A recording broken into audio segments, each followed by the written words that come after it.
Hey,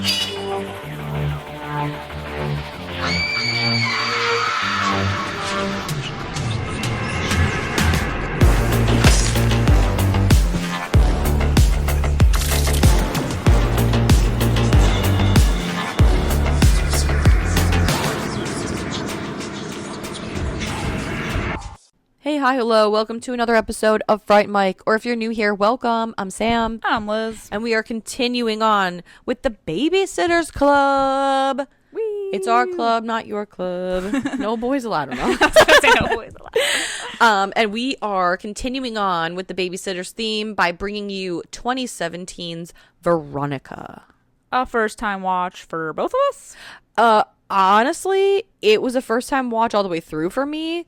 I had a feeling that I had seen this movie before, and apparently Netflix really holds on to history because it was in your the movie was halfway through. Oh my god. So I had apparently at some point in time watched about half of this movie. I think it was a little less than half. And gave up? And I'm like, why would I stop watching this like halfway through? Because I think I stopped where did it turn on to? I think it was like about halfway through. And I just thought to myself, was I going somewhere? Was I doing a chore? Yeah, I don't know. Maybe like Luke came home in the middle and turned on Trailer Park Boys or something. I literally don't Honestly, know why. Probably. But so this is the first time full watch for me. Okay. Yeah. Yeah. I've always seen like the cover of this movie on Netflix, but I never really heard anyone like discuss it, or like it was never mentioned anywhere, so I just never thought anything of it. But yeah, so this was my first time watch for sure. And we're going to find out what we think. Nothing about it, but it fit in this theme. Yeah. It was good. It was actually so funny because it could fit into a couple different themes. But probably, yeah. It was such a heavy, obviously like it's a possession movie that I forgot that we were doing babysitters.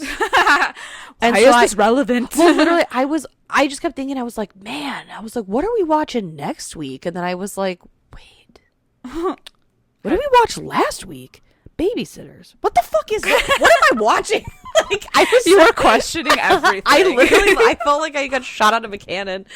Well, that's the thing. Fits the theme. It fits the theme, but not having seen it before, I was like, oh, I hope it like because the mom is there. I mean, she's not really there, but she's like in the movie. Right. So I'm like, oh, I hope she actually is babysitting her siblings. I mean, she's basically baby. She's like, basically mothering them. I mean, yes. Jesus. This poor girl. There's a scene in the movie where Veronica, who's 15, she's talking to her mother, and the mom said something like, "Do you know how it's hard for me? I'm basically all alone." And she's like, "No, I'm all alone." And I was direct hit. It hits. Direct hit. It hits, man. Oh. Yeah. Because, I mean, of course, when you're like a shitty teen or whatever, you have disagreements with your parents. And I'm like, I think I said the exact same thing to my mom at one point. And I was like, man. Ugh. Yeah. Been there. Carrying the weight of that family. Yeah. Yeah. Oof. I don't even know why I said it, because I was just a rude teen. I was a rude, thoughtless little pig. You know, shithead teens, whatever. Yeah, exactly. That was us. Yeah. Well, what can you do? Despite me not hearing a lot about this movie, it's still got a 6.2 out of 10 on IMDb. That's an 86% on the old Rotten Tomato. Nice. Yeah. I actually did really enjoy this movie. I dug it. Yeah. It was definitely creepy at times. As far as possession movies go, was it the most creative and or out of the box? No. But it was really well done, and like you said, it was creepy at certain points. Yeah. And I love Mama Muerte, Sister Death. Oh my god. Love her. I know. She was creepy too. Yeah. Not like the milky eyes. Yeah. Especially when she's like, "You think I was always blind? I did this to myself." That's when I was like, oh, she badass. So you're a badass. That was another movie, wasn't it? Where it's like, if you looked at something, you were going to be like cursed, and so they blinded themselves so that they didn't have to. Wasn't it the Butterfly Kisses movie, no? Yeah, I think so.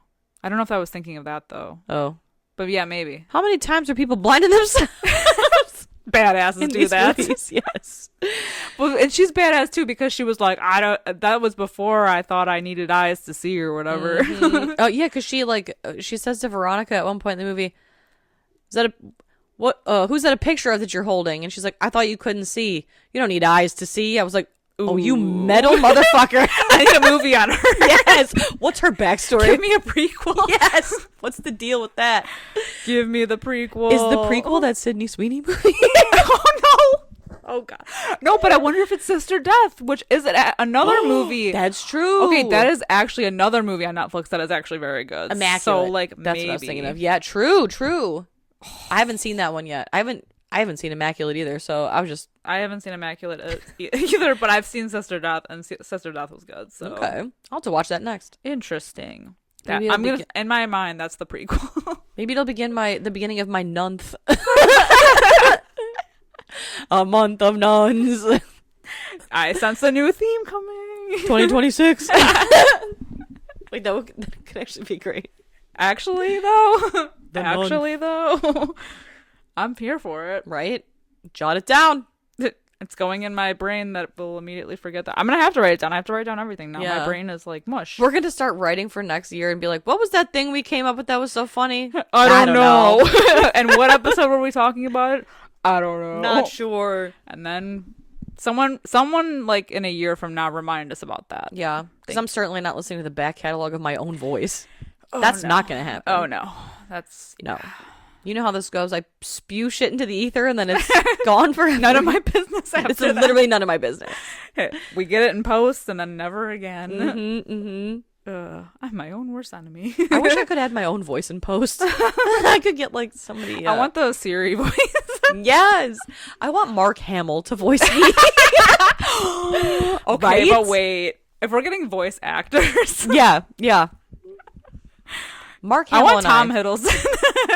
I think that fits you. I think it would too. Dapper, sophisticated. Like hot as fuck. Yeah. Oh, of Like course. smooth as velvet. Of course. Put you right to sleep. I need Mark Hamill. I'm turning everybody on. Yeah, it's like Mark Hamill the Joker. Yeah. Okay, but what a weird vibe that would be. Tom Hiddleston and then the Joker. That'd be really fun. It's a buddy cop. I would you know? listen. It's like I would re-listen. Yeah, I would. It's like Tom and Jerry, right? Okay. Anyway, Veronica, Luke and Loki. Wait, Cute. that's so cute. Stop. God.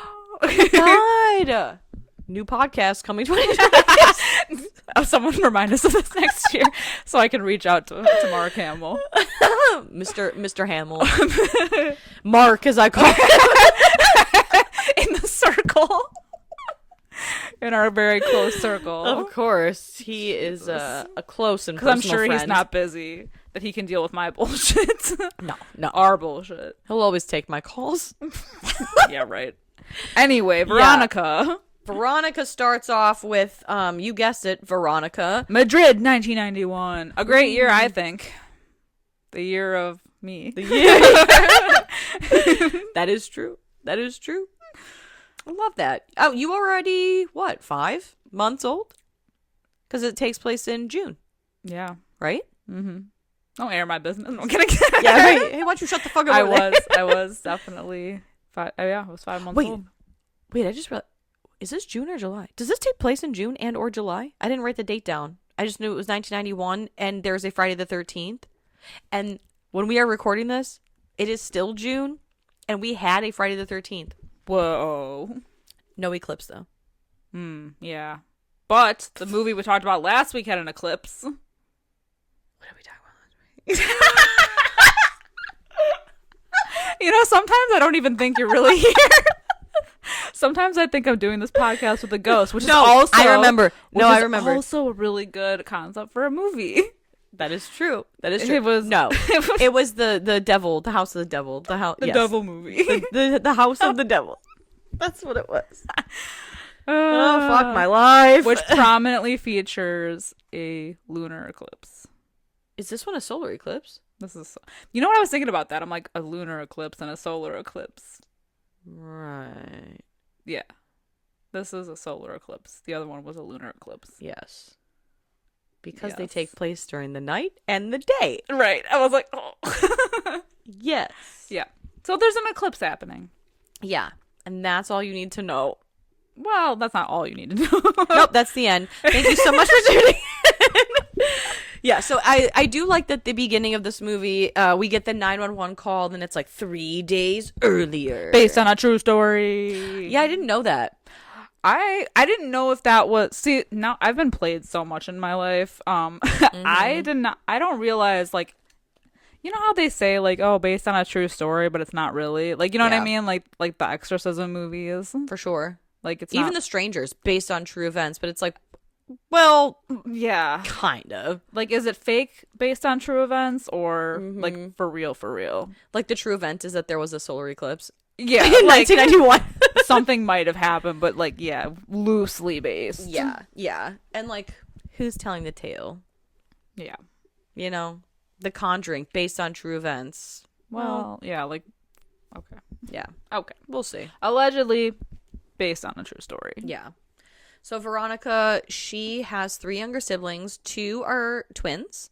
And then she's got her younger brother, Antonito, who is so cute. I love him so much. Oh my goodness. He is so cute. And he reminds me so much. I don't know. It's probably not the same kid. But he reminds me so much of the little boy from Bridesmaids in that like extended scene where he eats her. She's going to go on a date and he's calling. So, like, you know, like I think it's like his ex-wife or whatever. Like, no, I don't even know. She's not even that pretty. And then the kid eats her birth control pills. Do you remember that little boy? I don't think I saw that part. Oh, it's like an extended cut. Oh. Yeah. But like this little Antonito, that's who he reminds me of. I was like, that's the boy who ate the birth control. It's not, but yeah, she's getting them ready for school because their mom is a bartender. I think she owns the bar. I think she said it's a bar, but it looks like a diner. Yeah, they're serving desserts. They're serving pies coffee. and beer. Yeah. Well, and there's also a sports game on. of course. At least the money's good. Honestly, that's my kind of establishment. If they sold pie and liquor, sold. Yeah. No, I feel that. And they have coffee too. And she's gone like all day and all night. Mm-hmm. She's like never home. Yeah, well, and I was confused too when she's like, oh, there was a big party of like 12 that came in. I didn't like leave until like after 2. I don't know. It was like super late. Mm-hmm. But then she's also there during the day.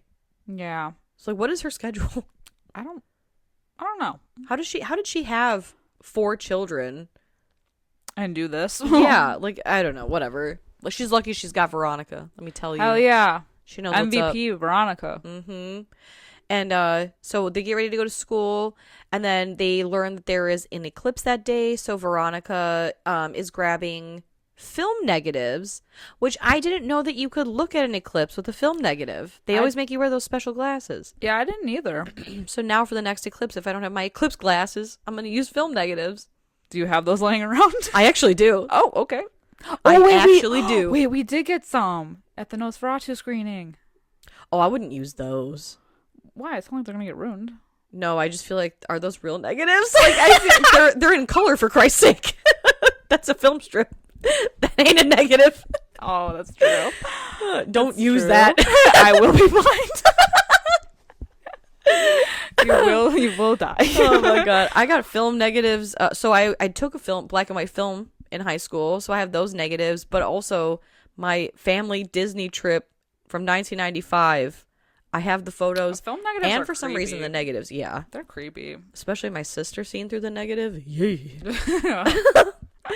But anyways, she also grabs a photo of her father, who it is inferred that he passed away. Like, I mean, you know, you find out that he's passed, and then they take it to school, where they do learn about ancient civilizations, believing that basically what was happening in the sky reflected what was happening on Earth, and they deemed that eclipses were great for sacrifice, not only just sacrifice, but human sacrifices. And children. Of course. And I do think it's cool. So Veronica has a friend named Rosa who's like, hey, did you bring it? And it's like, bring what? I'm intrigued. It ends up being a Ouija board. But I do like the editing in this movie is really cool too, because they shut the projector off, but while it's being shut off, Veronica's standing there, and like the what would you call it? The bulb. Yeah, the bulb closes and it looks like an eclipse on or something like on her chest. And that happens throughout the movie. There's a few really, really cool shots in this movie that I've never seen before, and I think they're pretty badass. A lot of them happen a little bit later, but yeah. Especially like right at the end. Yeah, very cool stuff. We'll get there. But yeah.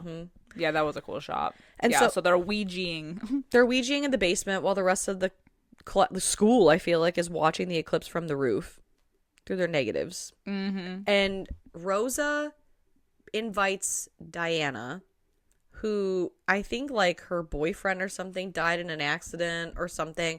But this Rosa's like, no, this will be better if it says it's better with an uneven number. But anyway, they're trying to conjure the spirit of Veronica's dad. And the reason for the photo is because they needed a personal object. Yeah. And so they're in the basement with this like dollar store, I don't know, magic shop Ouija board and like a little. But lo and behold. Yeah, it works. They light some candles and shit goes crazy. I feel like everyone's always surprised when the Ouija board actually works. Well, yeah, because when Milton Bradley is selling Ouija boards at Toys R Us. Like in the movies, I mean. Oh, yeah. They're like, oh. Well, wouldn't you What have we done? Bro, oh, no. But like the whole point was that you wanted to get some action out of it. True. And then when the action comes, you're like, actually, no. I've gone too far this time. Yeah, like, what have I done? Yes. Well, if it isn't the consequences of my own actions. Right, and they're always so prepared, but then they're also, like, ill-prepared. Like, oh, we read that it's best with odd numbers, and we brought these candles, and we're gonna do whatever. But then it's always like, wait, there's a second half to this seance. You have to say goodbye. Yeah, we didn't and read the close rest of ba- the instructions. Yeah, like they read enough to get them to the seance, but not enough to see it through. Do your research. Read all the directions before you complete or before you start the task, you know? No, I agree. Yeah. So they conjure a spirit. I don't know what spirit, but they conjure it. Yeah. And all the lights go out and the board splits in half. Yeah, and there's definitely some weird, like, something's going on with Veronica. You know, they're like trying to talk to her, and she's definitely like possessed. Yeah, because she's looking. She's doing that thing where she's laying on her back and her mouth is moving, but she's like whispering. So it reminds me of like Ganjiam, where it's like, oh God, connect the cuts. Yeah. But so Rosa like leans in because she's like, "What are you saying?" And you don't find out till later what she was saying. But so like the friends are freaked out, and Veronica basically sits up and like screams. Yeah. And the next thing you know, she's in the nurse's office. Right. And they like can't figure out why she would have fainted. So she goes home, brings the Ouija board, which is now like broken in half and burnt, like scorched. And she tries to put it on like her top shelf of her wardrobe, and it keeps flying off. Yeah. So she ends up throwing it underneath her bed. With this stuff, well, and she tells her stuffed snake to watch over it. And I'm pretty sure I had a very similar stuffed snake from IKEA. Cute. Back in the day. I was like, hey, that looks familiar. I don't know where that snake's from, but it looks like the one I got from IKEA. Adorable. I know. Enjoy the podcast, like what you hear, and you want to hear more? Well, you're in luck. We have a Patreon. That's right. If you don't know, we talk about new movies on our Patreon. We do monthly rewinds, so that way you can find out what we are watching between our main episodes. Sometimes we craft spooky cocktails to match our theme of the month, and watch parties galore. So much fun over there. Head over to patreon.com/Fright Mic Podcast to check that out. Again, if you want to hang out with us a little bit more, then support us over on patreon.com/Fright Mic Podcast. And we'll love you forever. Okay, bye. And then shit already is going downhill because she tries to eat breakfast like with her siblings, and she's just sitting there like paralyzed. Yeah, she tries to eat that meatball. Ugh. And it like is going all over her chin. It almost looks like blood. Yeah, it's like weird shit's happening. She bathes, so she tells the twins to get ready for bed while she's bathing Antonito, and she hears a banging from the bedroom. And she goes to look at what it is. And there's like this whole like do you guys remember that Simon game where it's like it's the four Oh, colors? yeah. Because that thing keeps going off too. And while she's in the room investigating the bang, the door gets shut and she's like locked in the room, and she hears her little brother screaming, and when she finally makes it out of the bedroom, she sees that the water is like scalding and the poor boy has like burns all over him. Yeah. But it's like weird knowing the ending. I guess not, but like she like apologizes to her brother and she's like, I'm so sorry I left that water on. He's like, oh, it wasn't you, or it wasn't your fault, or something like that. So it's like, ooh, there's a spirit. Something happening. Mm-hmm. It's creepy. And as it happens, the electricity is haywire. Of course. But one of the creepy scenes happens when she goes to turn off the TV because it turns on and there's a reflection of a person standing there. Very, very Signs. Yeah. Esque. Signs were like haunting in Connecticut. Mm-hmm. It definitely lingers a long time too. I'm like, oh. Yes. Oh, okay. And like what I loved so much about it is that it shows the figure and then she goes in front of the TV, effectively covering the figure. And so usually then when she moves, it's gone. But when she gets up, it's still there. Like, oh, I hate that. I hate that. Why are we doing that? Why are we doing that? I don't like that. I hate that. And she has a nightmare that night it's terrifying. I just feel like there's just so many penises in movies lately. Oh, yeah. And this is so like she wakes up and she sees her dad in the corner just hanging dong. Yeah. Hanging her brain. siblings like are stuffed in the closet. Yeah, and he keeps going, hiding. Vero. Or what is it? He's saying her whole name. Mm-hmm. Veronica. Mm-hmm. It's like, ugh. And he's walking towards her. He ends up morphing into like a demon figure.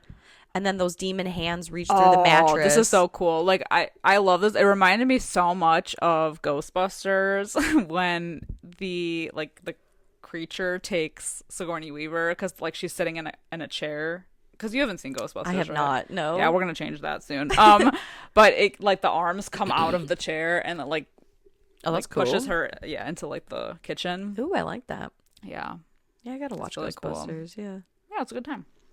It's a great time, actually. Not sure how I've gone this long without seeing it. I know, it's weird. Yeah. Really weird. We're going to change that soon. But yeah, it reminded me of that scene specifically. I like it. Yeah. She wakes up. She realizes that they are going to be late for school. And so they're rushing to school. And so we're also seeing now that her friend, Rosa, is ignoring her. And when she goes to pass her a note, she sees that Rosa is writing a note already, so she's waiting to see it get passed to her, but she ends up getting it passed to Diana instead because now they're tight. And so she asks to go to the bathroom and instead heads to the basement to get the photo of her dad that apparently they ditched during the freak out, and she runs into Sister Death. Who gives her warnings about what she's done. She like knows something happened here and says like basically you need to protect your siblings, protect yourself. Mm-hmm. Gives her the wards and gives her some ominous directions. It's creepy too because she's like got those milky blind eyes and she's looking at Veronica without knowing, like, you know what I mean? Like it's just that like knowing, and she's smoking, like she's just like straight up smoking down there, like literally chain smoking. And she says, all of you, like basically like all of you be still. And she's like, it's just me. And she's like, no. Nope. She goes, something followed you and something is walking with you. Gotta close that door. Yeah, I hate that. Something's walking with you. I hate that. I hate it so much. Yeah, so she tells her to protect her family. And that's when she goes and makes those Viking protection things. Yeah, she gets that encyclopedia of protection spells or protection symbols. And she puts them above all of her siblings' bed like a good sister. But then she has that vision of the demon in their room. Because the twins have like a walkie-talkie thing. Yeah. Very much reminded me of the baby monitor from Insidious. Yep. Because you hear the crackling and the voices. Or Signs. True. And I've only seen Signs once. But yeah. But yes, the parallels are there, man. Yes. I'll have to watch that again. That was good. Mm-hmm. Mm-hmm. Traumatizing. That's neither here nor there. Traumatized a whole generation with that bush alien thing at the party. I'm glad I missed out on that trauma. Yeah, because it was traumatizing. I'm sure. So, oh my God, excuse me. The stains, though. The lights and the stains. So the stains on... Is this when she finds the bedding? Yeah, so this is when she sees the demon burn the things, and she's choking the little girl. Yes, because she goes into the twins' room, and she's like, "Oh my God, like there's somebody in here," because one of the twins wakes up, and Veronica is seemingly choking her, and she's like, "Why are you trying to hurt me?" She's like, "No, I wasn't. I'm protecting you. I'm protecting you. There was somebody in here. They burned your protection things. Everybody." Let's go. I think is this when they drag the mattresses to the living room? Or? Yeah, they drag them there. Yeah, she hasn't found the other ones yet, but she does find one stain though. On her bed, I think. Well, that's later because she has her period, because we've got now another foreign film with a period dream, much like A Tale of Two Sisters. Because she has the dream where basically her 3 siblings are in the room, and they just are gnawing on her flesh, ripping shit apart, and her mother comes in and stands over her and says, "It's time for you to grow up," and holds her hand over her like abdomen basically, and creates a blossom of blood, to which Veronica wakes up and realizes that, because she tells the nurse in the beginning she has not had her period yet. Yeah, but she finally gets it. Now she has her period, and while she's scrubbing the blood out of the mattress, she for whatever reason flips it over and finds the stain, which prompts her to flip all of the other ones over, and they all have these like black. It almost mold. looks like rot or something. Yeah, rot's a better word. And they're like body shaped, like not like human. They're human shaped. They are, well, yeah, but they're like body shaped. And like when she goes into her siblings' rooms, they're all shaped like the kids, like as if they were sleeping. Yeah, it's creepy. Like a body outline. I hate that. And her little brother mentioned something about their dad like visiting him, basically. Yeah. Like, oh, Dad read it. Because Veronica finds that book in his room, and she's like, "What is this book doing in here? You don't even know how to read." And he says, "Dad read it to me. He's coming back again tonight." Yeah. And that's when Veronica says, "If he comes back, do not listen to him. Plug your ears and say my name and scream my name until I come for you," which will come back later in the film. Yeah. So she makes another visit to Sister Death, and is like, "What the hell do I do here?"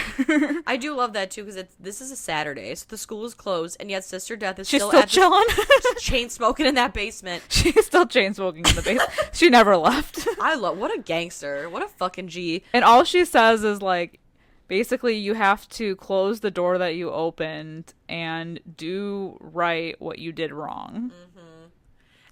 Again, ominous. Ominous and lacking direction. So she goes and buys another fucking Ouija board. Right, well, because she goes to look at the instructions, and it's like, They're oh, burnt. in order to end a seance, you have to, and it's burnt. And she's like, God bless America. So then she has to go and buy another set. And then remember, this movie is set in 1991, so you can't just Google it. No. And it says, oh yeah, in order to end a seance, you have to say goodbye and sing a song, I believe. Yeah. Or chant this, like, whatever. So she goes to hit up Rosa to see if they can just do another seance, I guess, to see if they can close this little portal. But Rosa is having like a day rager at her house. Yeah, because her parents are out of town. Full on party. Didn't invite Veronica, in by the the way. middle of the day. Yeah, that's awkward. Rude. So she tries to get her and Diana involved again, but they end up kicking her out because she's crazy. And then while she's gotten kicked out, Rosa at least goes out to like basically say goodbye, and she goes, she says to Veronica, "Did you bite yourself?" She's like, "No, I didn't." But like Veronica is like bruised to shit at this point. She's got like scratch marks on her shoulders, like handprints on her arm, like a literal handprint on her arm. Yes, she's got the bite marks, and then she says, like, "You really freaked me out. You said something weird to me in that basement." And she goes, "What did I say?" And she says, "You told me that you would die this day." Ooh. Scary. Very yucky. And then, like any good friend does, just turns her back on on Veronica. Yeah, but when she's walking back to the diner to pick up the kids, she thinks she sees herself Which is following weird. her, which is weird. Creepy. And then decides to get the kids involved to do a seance. I like that Sister Death twice now has been like, make sure you protect your family and your siblings. And she's like, you guys want to play a game? I ran out of friends. How do you feel about conjuring some spirits? Oh. I love that she entrusts the little 5-year-old boy to write the protection symbols on the wall, and one of them is a invocation spell. To which he like, she gives him the protection spell. She's like, draw this symbol all over the walls. And then he's like, I'm bored, and flips to the invocation one. He's like, oh, that looks cute. God. So then he draws that on the fucking wall. Yeah. And then she's got all the candles. They're in the kitchen, I believe. And she calls forth the spirit and then is like, so you got to get basically you got to go. And the spirit says no. And they're like, yeah, we got to sing a song. It just feels so juvenile. Like, now is the time we break out in song. Yeah. And so they end up. But shit goes haywire real quick. I just like that the song that they choose to sing is like a jingle for what appears to be like some sort of cleaning supply. Yeah. Yeah. But they all know it. Yes, because the Antonito, he sings it a lot in the movie. I don't know why this reminded me of that line from Clueless where he's like, what's 7 + 7? Stuff she knows. Yes, yeah. Ask her questions. What's 7 + 7? Stuff she knows. They also sing the Mentos jingle in Clueless. Whoa. Hey. It's all connected. Whoa. But it's just like when they're trying to all figure out a song that they know. Yes. I thought they were going to sing that one because in the beginning, the 3 girls, the siblings, they sing that like "Our Lips Are Sealed," the secret song. So I thought they were gonna sing that. Yeah. Well. Either way, they're singing, and shit's going haywire around them. Doors are slamming, lights are flickering, shit's breaking. And somehow, the glass rolls. So the glass that they use for like the planchette, it rolls, and then it shows Frank Reynolds crawling out of the mattress. the demon in the mattress crawls out and is coming, and he steals Antonito and takes him into the bathroom. Yeah. And she goes after him. And this house is so wild. This is like a labyrinth. This reminds me of another movie that I know you haven't seen that I need you to see. It's called Door. This where it's like a labyrinth of a house. Heck yeah. Or like an apartment. This is a wild house. Yeah, it's really weird. As she goes to get him, she gets kind of like knocked unconscious trying to get into the bathroom. And then she thinks she sees something in the mirror, but then ends up grabbing him anyway. And they run out. And so she gets them all downstairs and like out of the house. And then at the like last second, right when she's about to like cross the threshold of the outside door, she looks down at her younger siblings, the 2 girls, and they're like, where's Antonito? And she realizes she's not holding him, even though like we can see that she was, but in the mirror, she's not. So she has to go back up and get him. It's so crazy. Meanwhile, they had called 911. So we can hear sirens. The mom from wherever the bar is, it must be close, sees it and just like Spidey senses.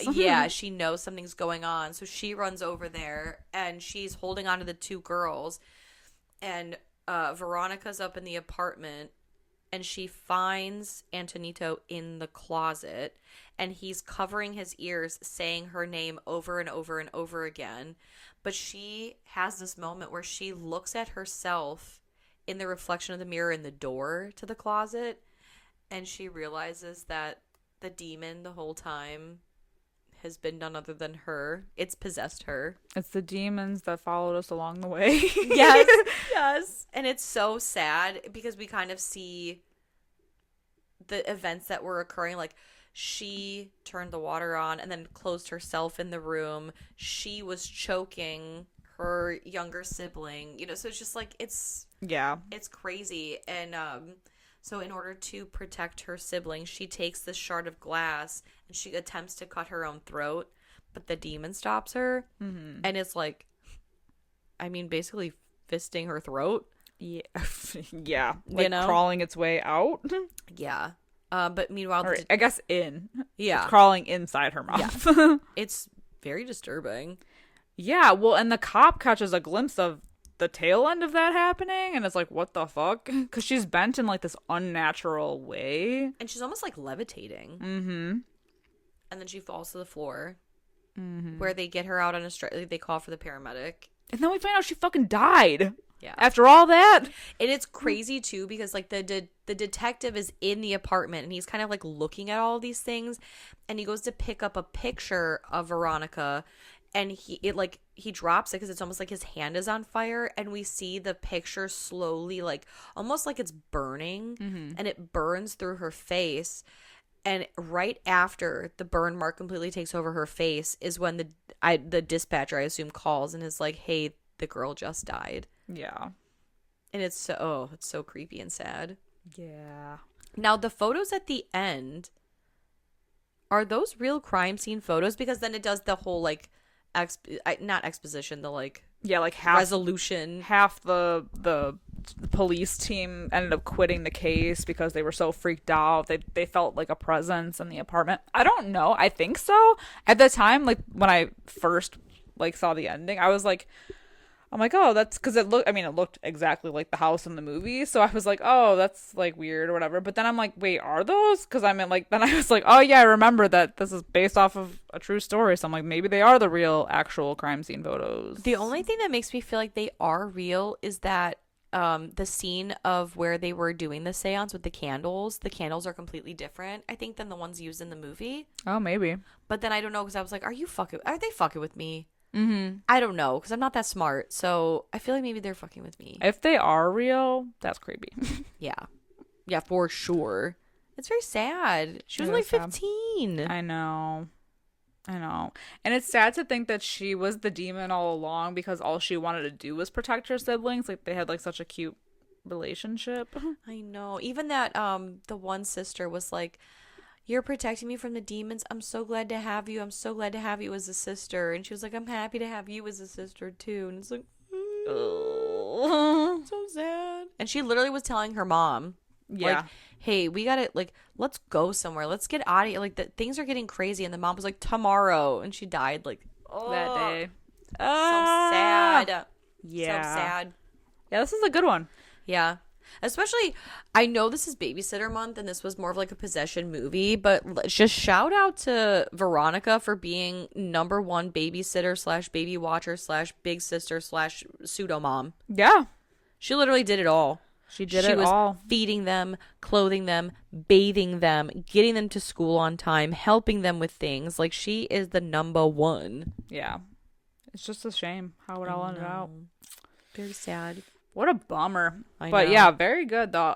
The shot that that I mentioned earlier was when she is coming off of the bed. Yep. Oh my god, it was so good. So good. What a wild transition. So she's like laying, obviously like flat on the bed, and she like goes to get up, but the way the camera moves with her, it's like she was standing the whole time. It's so sick. Cool. It reminded me of like some Malignant type shit. Yeah, Malignant, Inception. I feel like that's some like Christopher Nolan type shit. Yeah, so it looked like she wasn't even laying. Wait, did they not do something similar in Malignant? Now that you say that, I feel like they had the camera shot where she's laying, and then yeah, like the one from the poster where she's like laying down, but then they flip the camera around. Yeah, and she is laying, but that's true. I don't think there's anything like this though. No, where she's walking. This was a cool shot. It was cool. I think that this is like a fun little movie where they were able to experiment with that kind of stuff, and it looked really cool. I don't know. I've never seen a shot like that before. I don't think. Not that I know of. Yeah. I feel like that would stick with you. Yeah, it was really cool. And the shadow work was cool. Very creepy moments. Yes, like there's a scene that we didn't even talk about. So it's she's got her siblings freaked out. That was the night that she was like, there's something in here, and they all see this like shadow figure moving through the glass. And it opens the door, and it's the mom. Yeah. But it was like, oh my god, it was so good. It built the tension so well. Yes. Too many damn doors in this house. So much glass. Like, so much glass blocks, glass in the door. There was that window into the bathroom from the inside of the house. Yeah. What? It's a labyrinth place. Yeah. It's cool. But it reminded me of the movie Door. I gotta see that. I do gotta see which that. is also a great movie. Now, speaking of great movies, I don't know, how do you feel about Veronica if you had to rate it? I will give Veronica a 3.75 out of 5. Hell yeah. I'm gonna do, yeah, I'll do like a 3.5 out of 5 because it was good. Like I said, the movie wasn't anything like out of the ordinary. It was kind of a whatever, but the cinematography is So lit good. and the acting is really good. Yeah. It wasn't really anything out of the ordinary. I mean, like, we've seen plenty of seance movies and plenty of possession movies, but I don't know, there's something about this one that feels like a little bit more special in some way. Yeah. I don't know why. No, I get that. It's probably the cinematography. Yeah. Something different. Something a little different. But anyway, these are just our opinions on Veronica from 2017, which is still streaming on Netflix for those of you who haven't checked it out for some reason. I think it's been on there for a long time. It has, because I think my aunt watched this during COVID and told me to watch it. Okay. And like I said, I don't know when You started it. I don't know when I started it. I don't know why I abandoned it, but it was good. So let us know what you guys think of it. You can chat with us about it over on our Discord. We are also on all social media apps. If you're not following us over on any of those, why the hell not? Go do that. If you have a minute, please give us a 5-star review, a rating, a thumbs up, anything nice to show that you appreciate our show, because we appreciate you. And until next time, I'm Sam. I'm Liz. Rest in peace.